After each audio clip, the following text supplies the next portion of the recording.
नमस्कार, आप देख रहे हैं एबीपी गंगा। मैं हूं स्नेहलता। चलिए आज की बात करते हैं, जिसकी शुरुआत करते हैं। सीएम योगी आज पश्चिमी यूपी के दौरे पर रहेंगे। इस खबर के साथ उनका मथुरा, शाहजहांपुर में अलग अलग कार्यक्रम है, ये तय है, जिसमें वो शिरकत करेंगे। इसके साथ ही कई जनसभाएं हैं जिसे वो संबोधित करेंगे। आपको बताएं, मथुरा की मांट विधानसभा सीट का दौरा है। मुख्यमंत्री बनने के बाद सीएम योगी पहली बार मांट में जनसभा को संबोधित कर रहे हैं। इससे पहले 2017 के विधानसभा चुनाव में बीजेपी प्रत्याशी के समर्थन में जनसभा को संबोधित करने वो मांट आए थे। ये बड़ी अहम सीट हो जाती है, इसीलिए आज यहां सीएम पहुंच रहे हैं और यहां पर 201 करोड़ की परियोजनाओं की सौगात भी मांट वालों को देंगे। इस सीट को जब आप देखेंगे ना, तो बीजेपी का अब तक खाता यहां नहीं खुला है। इसे बसपा का गढ़ माना जाता है और इस विधानसभा से ही पंडित श्याम सुंदर शर्मा जाने जाते हैं। उनका यह अभेद्य किला कहा जाता है और इसी सीट पर जीत दर्ज कराना बड़ी चुनौती है बीजेपी के लिए, जहां आज सीएम योगी मांट विधानसभा में पंडित श्याम सुंदर के किले को भेदने की कोशिश करेंगे। तो वहीं जब दूसरे दौरे की आप बात करते हैं तो ये शाहजहांपुर का है। सीएम शाहजहांपुर में 18 दिसंबर को होने वाले पीएम मोदी के कार्यक्रम की तैयारियों को परखेंगे। इसके साथ ही एक जनसभा को भी संबोधित करेंगे। ये भी बता दें कि 18 दिसंबर को प्रधानमंत्री मोदी यहां गंगा एक्सप्रेसवे का शिलान्यास करेंगे। तो चलिए, ब्रज क्षेत्र में काफी कुछ चल रहा है, जानने की कोशिश करते हैं। हमारे सहयोगी नितिन उपाध्याय हमारे साथ जुड़ गए हैं। तो नितिन, देखिए, मथुरा तो एक ऐसी जगह हो गई है जहां कल भी तस्वीरें हमने देखी और आज भी निगाहें टिकी है। मथुरा वाले क्या सोच रहे हैं, क्या बात कर रहे हैं, किस तरीके की सियासी बयार है? देखिए, बिल्कुल इसने रहता, देखिए मथुरा हो, वृंदावन हो, यानी कहा जाए पूरा ब्रज क्षेत्र हो, मुख्यमंत्री योगी आदित्यनाथ की बहुत ही पसंदीदा जगह रही है। और आप देखा जाए कि चुनिंदा जगह गोरखपुर हो, बनारस हो और मथुरा एक ऐसे जिले हैं जहां मुख्यमंत्री के सर्वाधिक दौरे रहे हैं। और जिस तरह से अभी हाल ही में हुनर हाट महोत्सव के ब्रजराज उत्सव के दौरान उनका वो मथुरा में आए, तो आज मथुरा की मांट विधानसभा सीट में आए हैं। आप देख सकते हैं तैयारियां पूरी हो चुकी हैं और आज वो 12 बजे से लेकर 1 बजे तक उनका जो कार्यक्रम रहना है ब्रज आदर्श इंटर कॉलेज मैदान में, ये जनसभा होने जा रही है। दरअसल मांट वो सीट है उत्तर प्रदेश में जब प्रचंड लहर बीजेपी की 2017 में रही, फिर भी इस सीट को बीजेपी अपने खाते में नहीं ला पाई। और यहाँ से जो श्याम सुंदर शर्मा है, उनको कहा जाता है चाणक्य कहा जाता है। एक दफ़ा छोड़ दिया जाए कुछ महीने के लिए, जब यहाँ से जयंत चौधरी यहाँ से एमएलए बने थे, उसके बाद उन्होंने बाई इलेक्शन में सीट छोड़ दी थी, फिर से दोबारा यहाँ श्याम सुंदर शर्मा यहाँ से विधायक बने गए। लगातार कई बार से यहाँ से श्याम सुंदर शर्मा इवन टीएमसी तृणमूल कांग्रेस की सीट पर वो विधायक बनकर गए हैं। तो कहीं ना कहीं भारतीय जनता पार्टी की कोशिश उन सीटों पर भी है। वहाँ जैसे आप देख सकते हैं कि ऐसी सीटें, चुनिंदा सीटें, जहाँ भारतीय जनता पार्टी प्रचंड लहर में भी वहाँ सीट नहीं निकाल पाई, उन सीटों पर मुख्यमंत्री के कार्यक्रम लगातार हो रहे हैं। उसी क्रम में ये सीट है जो अगर कहा जाए मथुरा की, तो केवल यही सीट बीजेपी के खाते में नहीं गई थी। तो आज वो करीब 201 करोड़ की योजनाओं की सौगात देंगे, जिसमें लोकार्पण भी है, शिलान्यास भी है और तमाम योजनाओं के लाभार्थियों को वो सर्टिफिकेट भी देंगे। तो कुल मिला के कहा जाए आज 12 बजे मुख्यमंत्री का यहाँ पहुँचने का कार्यक्रम है। 1 घंटे वो यहाँ रहेंगे और उसके बाद सीधे वो शाहजहांपुर चले जाएंगे, जहाँ गंगा एक्सप्रेसवे का शिलान्यास होना है और वहाँ तैयारियों की समीक्षा करेंगे। तो इसको लेकर आज एक बड़ा कार्यक्रम है और जिस तरह से जल्द ही बीजेपी ब्रज क्षेत्र में बीजेपी एक कहा जाए रैली भी निकालने वाली है, एक रथ यात्रा भी निकालने वाली है। तो उसको लेकर भी पूरी तरह से वो संगठन के लोगों के साथ फीडबैक लेंगे। तो कुल मिला के कहा जाए मथुरा एक ऐसी जगह है जहां मुख्यमंत्री के अक्सर दौरे रहते हैं, लेकिन मथुरा वृंदावन से इतर ये जो पूरा जो कार्यक्रम है मथुरा जिले के मांट विधानसभा में है, जो बीजेपी के लिए इस समय कहा जाए एक चैलेंज के तौर पर भी है, क्योंकि ये सीट प्रचंड लहर में भी बीजेपी नहीं निकाल पाई थी। श्याम सुंदर शर्मा और ये भी हमने देखा है कि मुख्यमंत्री की ये स्ट्रैटेजी या रणनीति है कि अभेद्य किलों पर वो जरूर जाएंगे, वहां के लोगों से बात करेंगे। इसी क्रम में आज मांट की बारी है, जहां पर नजर टिकी रहेगी। नितिन, शुक्रिया तमाम जानकारी जो आपने दर्शकों तक पहुंचाई। आगे की अपडेट भी आपसे लेते रहेंगे, क्योंकि आज खुद मुख्यमंत्री मांट पहुंचेंगे, मथुरा पहुंचेंगे। आज का दिन यूपी की महिलाओं के लिए बहुत खास है, क्योंकि आज कांग्रेस महिलाओं को लेकर अपना घोषणा पत्र जारी करेगी, जिसमें प्रियंका गांधी के 40% आरक्षण से लेकर फ्री स्कूटी वाले प्लान को भी देखा जा रहा है।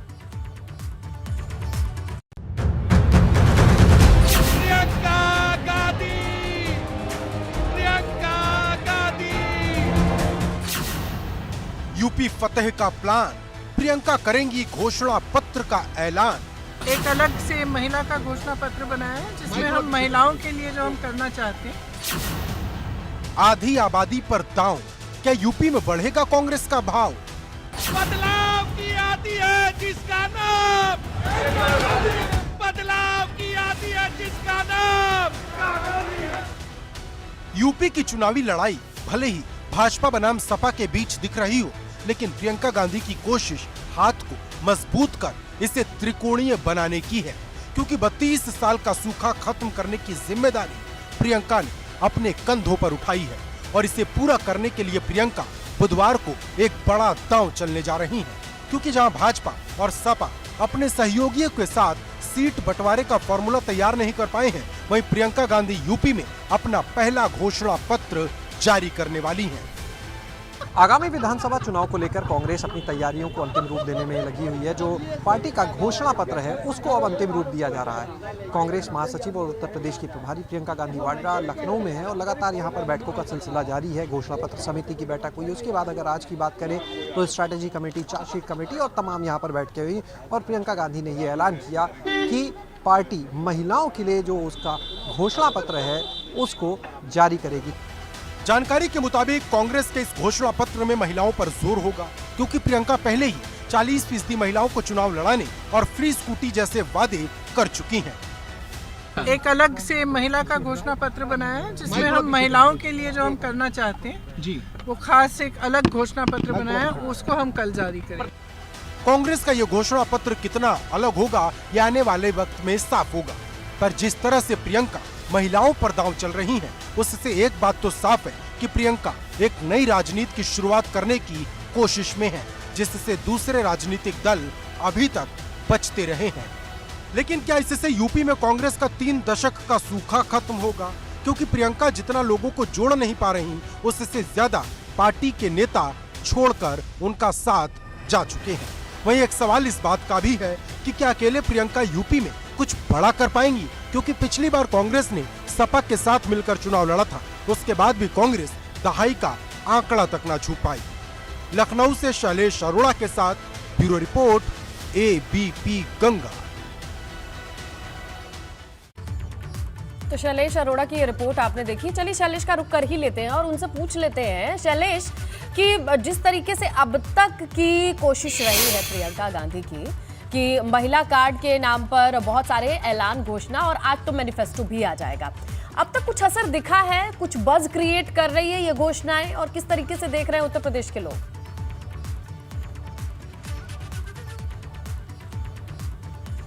देखिए, निश्चित रूप से नेता अगर बात करें तो प्रियंका गांधी वाड्रा ने जब ऐलान किया, एक नारा दिया, लड़की हूँ लड़ सकती हूँ, और जिस दिन ये नारा दिया उस दिन एक ऐलान ये किया कि 40% सीटों पर महिलाओं को टिकट दिए जाएंगे। उसके बाद से ही काफी चर्चा में है पार्टी और उनकी ये घोषणाएं। बहरहाल आज पहला घोषणा पत्र, पहला इसलिए क्योंकि आमतौर पर जो भी राजनीतिक दल होते हैं वो अपना एक घोषणा पत्र जारी करते हैं हर बात के लिए, लेकिन कांग्रेस इस बार एक नया प्रयोग कर रही है कि एक प्रदेश के लिए समग्र रूप से घोषणा पत्र अलग होगा और वहीं अगर बात करें महिलाओं के लिए एक अलग घोषणा पत्र, और उस महिलाओं के लिए घोषणा पत्र को आज जारी किया जाएगा। लखनऊ से प्रियंका गांधी वाड्रा दोपहर 12 बजे माफ कीजिएगा जारी करेंगी। बहरहाल तस्वीरें दिखाते हैं सीधे कांग्रेस कार्यालय की। यहाँ पर आप देख सकते हैं कि किस तरह से जगह जगह आप देखें तो प्रियंका गांधी वाड्रा के ये कटआउट आपको दिख रहे हैं और पीछे की तरफ जो है तमाम ये जो होल्डिंग्स हैं इनके ऊपर आप देख सकते हैं वो घोषणाएं भी लिखी हैं जिनका आज यहाँ पर ऐलान होगा। लेकिन जाहिर सी बात है कि ये वो घोषणाएं हैं जो पहले ही सामने आ चुकी हैं प्रियंका गांधी की तरफ से। ऐसे में ये समझा जा सकता है कि कुछ और नई चीज़ें ज़रूर होंगी आज के जो घोषणा पत्र में जारी की जाएंगी। फिलहाल जो 8 घोषणाएं हैं वो हम देख पा रहे हैं। टिकट में महिलाओं के लिए 40% हिस्सेदारी की इसमें बात है। जो प्रतिज्ञाएं हैं प्रियंका गांधी की, छात्राओं को स्मार्टफोन और स्कूटी, सालाना 3 गैस सिलेंडर मुफ्त, महिलाओं के लिए फ्री बस यात्रा, नौकरी में आरक्षण, वृद्धा और विधवा पेंशन 1000 रुपये महीना, आंगनवाड़ी आशा बहुओं को 10,000 मानदेय और वीरांगनाओं के नाम पर 75 दक्षता विद्यालय। और यहाँ पर आप देख सकते हैं ये स्कूटी जिस पर ये स्लोगन लिखा हुआ है, लड़की हूँ लड़ सकती हूँ। यही नारा दिया है प्रियंका गांधी ने आगामी विधानसभा चुनाव को लेकर प्रदेश में। और इसी नारे के दम पर अब कांग्रेस आगे बढ़ती हुई नजर आ रही है। अब देख सकते हैं पीछे जगह जगह जो है ये होल्डिंग्स जो हैं लगे हुए हैं, इन पर हर होल्डिंग पर ऊपर लड़की हूँ लड़ सकती हूँ और उसके नीचे एक एक करके प्रतिज्ञा। और आप देखिए इस समय लगातार जो पार्टी के लोग हैं वो यहाँ पर मौजूद है, चाहे बात करें प्रदेश महासचिव की या फिर जो राष्ट्रीय प्रवक्ता है पार्टी की सुप्रिया श्रीनेत, वो भी यहाँ पर आई हुई हैं। लगातार वो प्रियंका गांधी के साथ उत्तर प्रदेश में दौरों पर हैं। हम उनसे ही बात करने की कोशिश करेंगे और उनसे जानेंगे कि वो आखिर क्या कहना चाहती हैं, क्योंकि कुछ ही देर का इंतजार बाकी है। 12 बजे घोषणा पत्र जारी होगा। प्रियंका गांधी जो है यहाँ पर आज प्रेस कॉन्फ्रेंस में उसे जारी करेंगे और जाहिर सी बात है कुछ और ऐसी बातें भी हो सकती हैं जो अब तक सामने नहीं आई हैं। तो बात करते हैं। सुप्रिया जी, आज 12 बजे घोषणा पत्र आने वाला है, क्या यही वो 8 प्रतिज्ञाएं होंगी या कुछ और भी नया मिलने वाला? आपको बहुत कुछ और नया मिलेगा घोषणा पत्र में। ये हमारी 8 प्रतिज्ञाएं वो हैं जिसके बारे में वो ऑलरेडी बात कर चुकी हैं जनरल सेक्रेटरी, लेकिन आपको इसके अलावा इसके अतिरिक्त और भी बहुत कुछ हर वर्ग की, हर तबके की महिला के लिए, उत्तर प्रदेश की लड़कियों के लिए बहुत कुछ मिलने वाला है। सुप्रिया जी, आमतौर पर जो भी राजनीतिक दल हैं हम देखते हैं एक समग्र घोषणा पत्र जारी करते हैं, लेकिन कांग्रेस ने जो ये प्रयास किया, कह सकते हैं एक नया प्रयोग उत्तर प्रदेश में सबसे बड़ा राज्य है कि महिलाओं के लिए पूरा एक अलग से घोषणा पत्र, क्यों इसकी जरूरत लगती है यहाँ? मुझे लगता है जो leap of faith Priyanka Gandhi ji ने लिया है 40% महिलाओं की भागीदारी का, उसको सुनिश्चित करने के लिए आपको और भी बहुत कुछ करना पड़ेगा और यही दिखाता है कि उनकी प्रतिबद्धता इसमें कितनी है। ये सिर्फ हमारे लिए एक चुनावी नारा नहीं है, उसको कारगर करने के लिए कि कैसे महिलाएं राजनीति में आए, कैसे सक्षम बने, कैसे सुरक्षित बने, कैसे महिलाओं की कार्यकाल में भागीदारी हो, उस सबको सुनिश्चित करने के लिए और भी बहुत कुछ करना पड़ेगा। और उसी आशय से एक ये घोषणा पत्र जो है सिर्फ महिलाओं के लिए उसकी बात हो रही है, जो आज तक किसी भी राजनीतिक दल ने पहले कभी नहीं किया है। कई दिन पहले ऐलान किया था प्रियंका जी ने, उसके बाद तमाम प्रतिज्ञा रैलियां भी हुई, आप सभी जगह पर मौजूद रहे। माहौल जो है किस तरह से अब देखते हैं, इस नारे का कितना असर उत्तर प्रदेश में आपको नजर आता है? मुझे लगता है हर एक लड़की को, उत्तर प्रदेश की हर एक महिला को लगता है कि अगर कोई जाति, धर्म, फिजूल के मुद्दों से उठकर महिलाओं की बात कर रहा है, उत्तर प्रदेश के युवाओं की बात कर रहा है, उत्तर प्रदेश के किसानों की बात कर रहा है, तो वो कांग्रेस पार्टी है प्रियंका गांधी जी के नेतृत्व में। बिल्कुल बिल्कुल शैलेश, देखिए यहाँ पर स्ट्रैटेजी है और पूरी तैयारी है। इंतजार करना होगा कि 8 प्रतिज्ञा के बाद आज इस मैनिफेस्टो में क्या कुछ दिखाई देगा। शैलेश, इस पर हम आपसे अपडेट लेंगे। फिलहाल की जानकारी के लिए आपका शुक्रिया। आगे बढ़ते हैं, बात करते हैं कृषि कानून को खारिज करने के बाद दिल्ली की सीमाओं पर चल रहे आंदोलन को खत्म किए जाने पर सरकार और किसान के बीच कोई सहमति नहीं बन पाई है। मंगलवार को भी सिंघू बॉर्डर पर संयुक्त किसान मोर्चा की बैठक तो हुई, लेकिन कोई फैसला नहीं लिया गया, जिसके बाद बुधवार यानी आज दोपहर 2 बजे फिर से संयुक्त किसान की जो कमेटी है वो बैठक करेगी और आंदोलन के भविष्य को लेकर फैसला लेगी। माना तो ये जा रहा है कि किसान का एक बड़ा गुट आंदोलन खत्म करने के मूड में है, लेकिन कुछ नेता हैं जो अभी भी चुनाव तक इस आंदोलन को खींचना चाहते हैं। इसीलिए मंगलवार की मीटिंग में कुछ सहमति नहीं बन पाई। अब उम्मीद की जा रही है कि आज जो ये बैठक होगी, यहाँ आंदोलन को खत्म करने को लेकर कोई ना कोई फैसला तो आ ही जाएगा, क्योंकि केंद्र सरकार भी एमएसपी पर कमेटी गठित करने के साथ ही आंदोलन के दौरान जो मुकदमे दर्ज हुए थे उन्हें वापस लेने पर सहमति दे चुकी है। मंगलवार की बैठक के बाद संयुक्त किसान मोर्चा ने कहा कि केंद्र सरकार से प्रस्ताव पर चर्चा हुई है, लिखित प्रस्ताव देना अच्छा है, मगर कुछ प्रस्तावों पर स्पष्टीकरण की जरूरत है।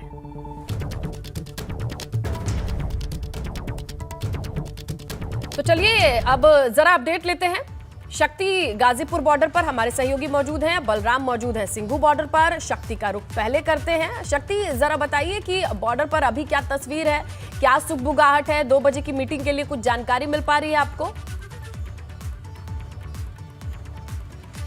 देखिए, अगर बॉर्डर की तस्वीर की बात करें तो आप मेरे पीछे देख सकते हैं कि यहाँ पर इस समय किसान मौजूद हैं और किसानों का साफ तौर पे ये कहना है कि आज की जो मीटिंग है वो बहुत अहम है। जो सिंघू बॉर्डर पर आज जो मीटिंग होगी उसमें कोई ना कोई निर्णय ऐसा हो सकता है कि किसान वापसी घर भी चले जाएं। किसान भी हमारे साथ हैं, उससे पहले हमारे सहयोगी हैं अविनाश, इनसे ही बात करते हैं। अविनाश, आज की मीटिंग में क्या रहने वाला, क्या? देखिए, अगर बात करें तो केंद्र सरकार ने साफ तौर पे ये कह दिया कि किसानों की जो भी अन्य मांगे हैं उसके लिए हम कमेटी के गठन करने के लिए तैयार हैं और आने वाले वक्त में तमाम सारी मांगों को एक एक करके उसमें बिंदुवार चर्चा की जाएगी और जो जायज़ मांग होगी उसको पूरा किया जाएगा। अगर बात करें तो पंजाब के पूर्व मुख्यमंत्री कैप्टन अमरिंदर सिंह, जो पंजाब के तमाम सारे किसान संगठन प्रदर्शन कर रहे हैं, उनसे भी उन्होंने लगातार अपील की है और आज उनकी अपील का असर देखने को मिल सकता है। पंजाब के तमाम सारे किसान संगठन केंद्र सरकार के प्रस्ताव पर चर्चा कर रहे हैं और आज सिंघू बॉर्डर पर जब ये बैठक होगी संयुक्त किसान मोर्चा ये निर्णय ले सकता है कि केंद्र सरकार जो प्रस्ताव दे रही है उससे लिखित में दे और एक कमेटी रिफॉर्म की जाए, जिसके बाद जो तमाम सारी उनकी मांगे हैं उस पर बिंदुवार चर्चा की जाए और जो तमाम सारी उनकी जायज मांग होगी उसे बाद में केंद्र सरकार पूरा करने के लिए प्रयास करेगी। क्योंकि ये आंदोलन जब शुरू हुआ था तो तीनों नए कृषि कानून के विरोध में शुरू हुआ था। सरकार ने तीनों नए कृषि कानून वापस ले लिए हैं। जो अन्य मांगे हैं उसके लिए कमेटी का रिफॉर्म किया जाएगा, जिसमें किसान भी होंगे और सरकार के प्रतिनिधि भी होंगे और आगे फिर उन पर तमाम सारी चर्चा की जाएगी। बिल्कुल है, कुछ किसानों से भी बात करते हैं, किसान क्या सोचते हैं, किसान क्या चाहता है। राजवीर जी, सबसे पहले आपसे जानना चाहते हैं कि किसान क्या सोचता है, आज की मीटिंग को लेकर क्या मन में चल रहा है आप लोगों को? ऐसा है जो हमने कल प्रस्ताव मीटिंग में दे दिए हैं उन्हें सरकार आज मान लेगी, समाप्त सरकार मान लेगी। आपका क्या कहना है? आप भी मीटिंग में गए थे, पिछली जो मीटिंग हुई थी। सरकार बहुत देरी कर रही है, बहुत सोच के कर रही है, क्योंकि एक साल इनको टाइम हमने सोचने के लिए दिया था। अब क्यों इतनी देरी कर रही है?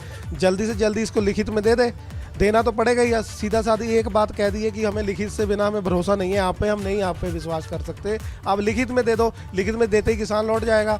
हमारे नेताओं ने एक ही बात रखी है कि सारा लिखित में दे दे, जो शहीद किसान हुए हैं उनको मुआवजा कितना देना है, क्या देना है, हाँ दे देंगे, इससे काम चलने वाला नहीं है। लिखित में बताए कि मिलना क्या। आज उम्मीद है कि आज जो मीटिंग है उसमें कुछ निर्णय ऐसा हो सकता है जो कि ठोस निर्णय हो। उम्मीद है, आस लगाए बैठे हैं। आज 1 साल 14 दिन पूरे हो गए यहाँ बैठे हैं, परिवार छोड़ दिया, घर छोड़ दिया, माता पिता छोड़ दिए, हम लोग यहाँ बैठे हैं। सरकार को मान लेना चाहिए हमारी बात। अब बहुत दिन हो गए हम यहाँ ठंड में बैठे हैं, मतलब इतनी बुरी। सरकार ने तो आप लोगों की बातें मान ली हैं। अक्सर जो आपके जो किसान नेता हैं उनका अब ये कहना है कि सहमति लगभग बन गई है और हो सकता है कि आज एक ऐसी घोषणा भी हो जाए कि जिसमें आप लोगों को कह दिया जाए कि आप लोग घर वापस चले जाएं। देखो, किसान तो घर जाने के लिए बैठा ही है, किसान घर क्यों नहीं जाने का? किसान के बच्चे भी हैं, उसी खेती कौन देखेगा?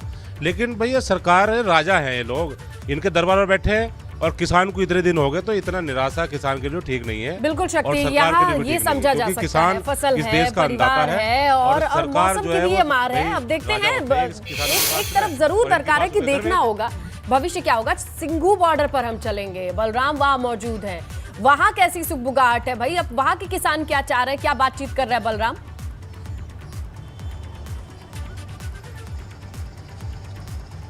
बिल्कुल, देखिए स्नेहलता, जिस तरीके से कल बैठक हुई है संयुक्त किसान मोर्चे की, लेकिन उसमें कोई हल नहीं निकला।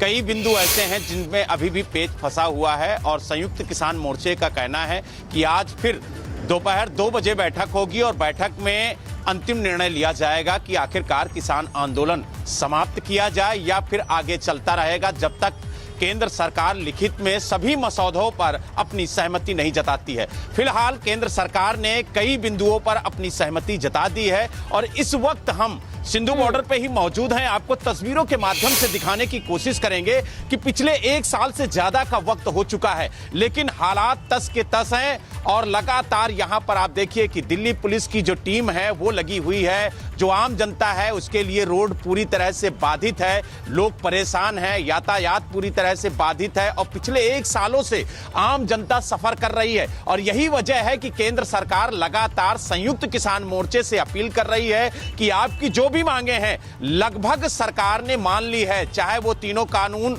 वापस लेने की बात हो या फिर किसानों पे दर्ज मुकदमे वापस लेने की बात हो। अब पेच फंसा है सिर्फ उन किसानों को लेकर के जिनकी इस आंदोलन के दौरान मौत हुई है, उन्हें शहीद का दर्जा देने की मांग की जा रही है संयुक्त किसान मोर्चे की तरफ से। और यही वजह है कि सरकार का कहना है कि इस पर हम विचार करेंगे, इस पर हम एक कमेटी बना करके ठीक है। अब देखते हैं बलराम की क्या होगा। बॉर्डर पर हलचल तो है, लेकिन एक तरफ ये भी देखा जा रहा है कि जो असमंजस की स्थिति है उससे उबरना भी चाहते हैं। क्लैरिटी सबको चाहिए, चाहे वो सरकार हो या किसान। 2 बजे तक का इंतजार करना होगा। आप लोगों से लगातार अपडेट हम एबीपी गंगा पर लेते रहेंगे। फिलहाल की जानकारी के लिए शुक्रिया। बड़ी खबर, जहां विकास दुबे की पत्नी के खिलाफ वारंट जारी हुआ है। इस वक्त की बड़ी खबर, सुप्रीम कोर्ट से अपील खारिज होने के बाद समर्पण ना करने पर यह वारंट जारी किया गया है। अपने ऊपर दर्ज धोखाधड़ी के मामले के खिलाफ सुप्रीम कोर्ट में ऋचा दुबे ने अपील की थी। सुप्रीम कोर्ट ने अपील को खारिज करते हुए 7 दिसंबर तक माती स्थिति कोर्ट में हाजिर होने के आदेश भी दे दिए हैं।